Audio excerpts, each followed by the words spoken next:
Hey guys, in this video, I will show you how to fix the NFC tag not working on iPhone. Alright, let's begin.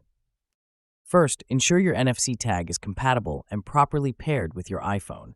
To check this, open the Control Center by swiping down from the top right corner. Look for the NFC tag reader icon. If it is not there, tap Control Center and add the NFC tag reader by tapping the plus icon. You can also search for NFC in Settings to find it quickly.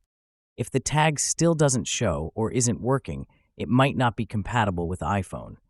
Some NFC tags are not designed to work with iOS devices, so double-check the tag specifications or try using a different one.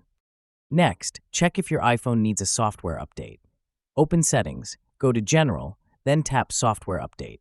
If an update is available, install it, as this can resolve compatibility issues with NFC functionality. If updating doesn't help, try restarting your iPhone. A simple reboot can fix temporary glitches that might be affecting the NFC feature. Also, inspect the NFC tag itself. If it's damaged or defective, it may not work properly, even if your phone is functioning as expected.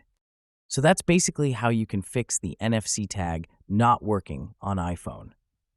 And that's it for this video. If you find this helpful, consider subscribing and giving this a big thumbs up. Thanks.